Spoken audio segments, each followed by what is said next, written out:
Hi guys, back to Tales of a Fourth Grade Nothing. Remember we left off where um, Fudgy jumped off of the playground equipment and knocked his teeth out. Now Sheila's looking for the teeth. Sheila crawled around looking for Fudge's teeth while I tried to clean him up some more. See, Fudge said, showing me all his wounds. Boo-boo here and here. More boo-boo here. His knees and elbows were all scraped up. I'm going to get your mother, Jimmy hollered, running out of the playground. Good idea, I called. I just can't find them, Sheila said. Well, keep looking, I yelled.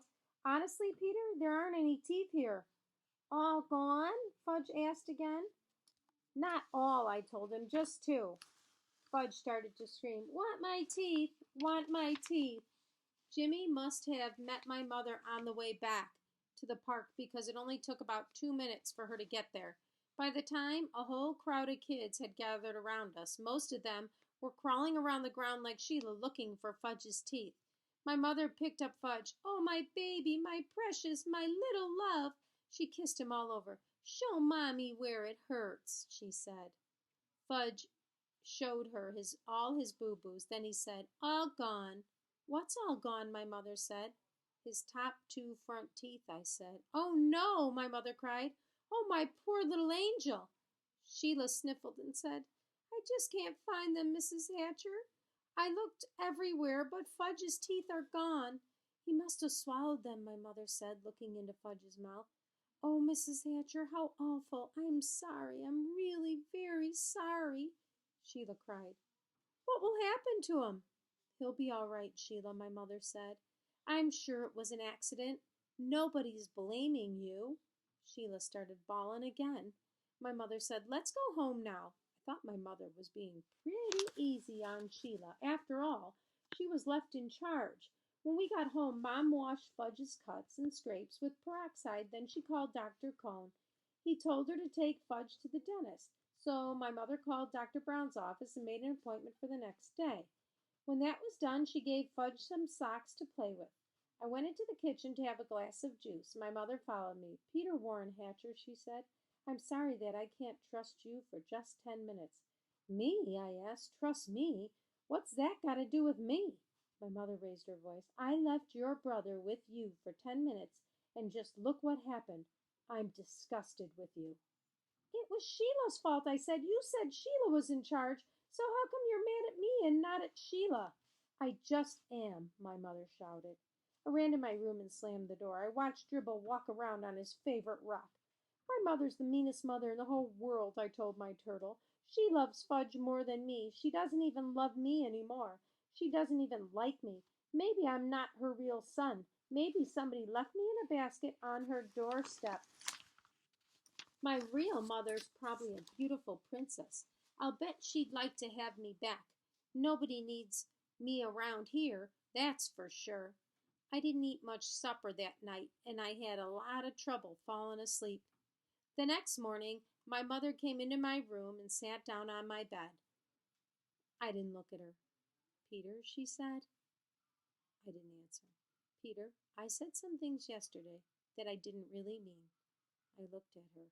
Honest? I asked. Yes, you see, I was very upset over Fudge's accident. I had to blame somebody, so I picked on you. Yes, I said, you sure did. It wasn't your fault, though, I know that. It was an accident. It could have happened even if I had been in the playground myself. He wanted to fly, I said. He thought he was a bird. I don't think he'll try to fly again, my mother said. Me neither, I told her. Then we both laughed, and I knew she was my real mother after all. Chapter 5 is called The Birthday Bash. I got used to the way Fudge looked without his top front teeth. He looked like a very small first grader. Dr. Brown, our dentist, said he'd have to wait until he was 6 or 7 to get his grown-up teeth. I started calling him Fang because when he smiles, all you can see are the top two side teeth next to the big space, so it looks like he has fangs. My mother didn't like that. I want you to stop calling him Fang, she told me. What should I call him? I asked. Farley Drexel?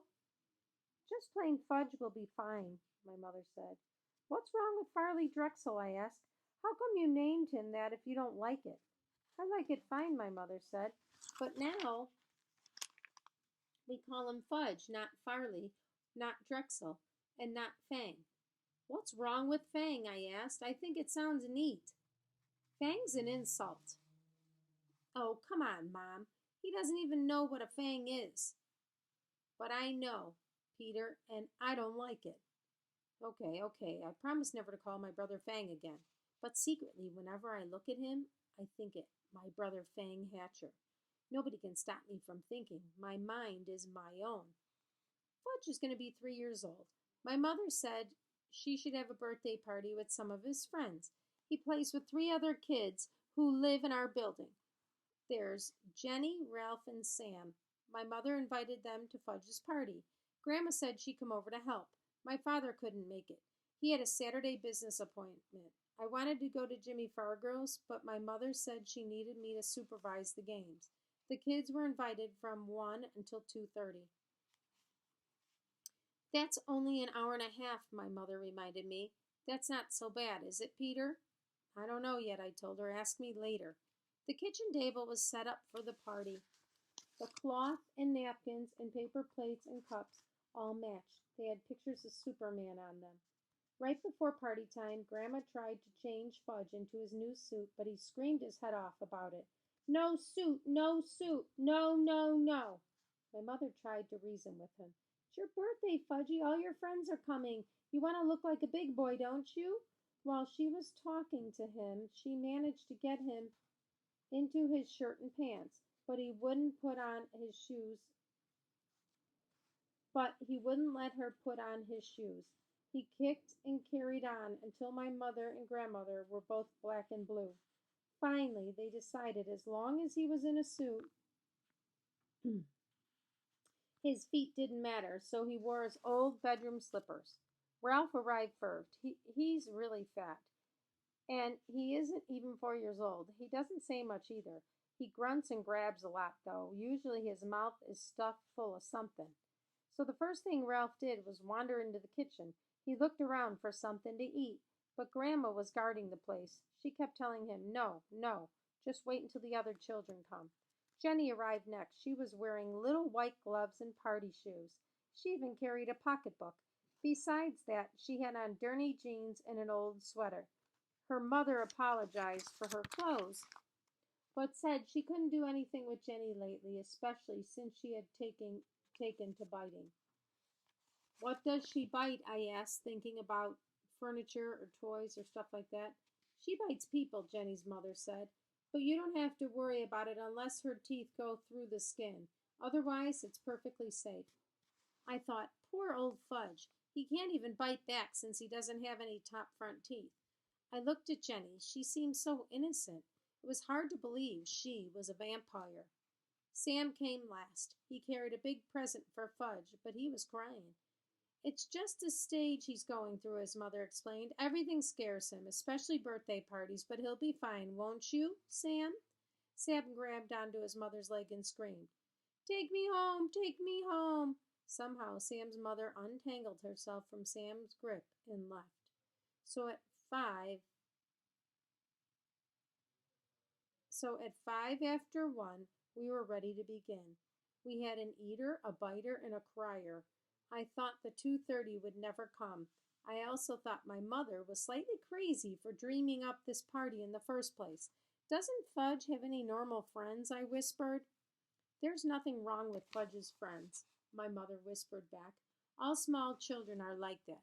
Grandma got them seated around the kitchen table. She put a party hat on each kid's head. Sam screamed, get it off, but the other wore their hat and didn't complain. My mother snapped a picture of them with her new camera. Then Grandma turned off the lights and my mother lit the candles on Fudge's cake. It had chocolate frosting and big yellow roses. I led the singing of Happy Birthday. My mother carried the cake across the kitchen to the party table and set it down in front of Fudge. Sam cried, Too dark, too dark! So Grandma had to turn the kitchen lights on before Fudge blew out the candles.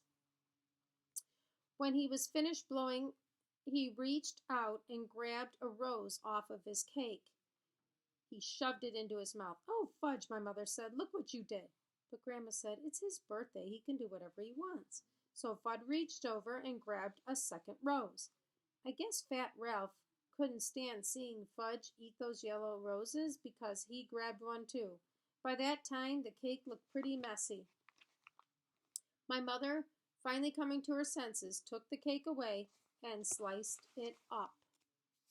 Until next time, we'll see what happened at Fudge's birthday party.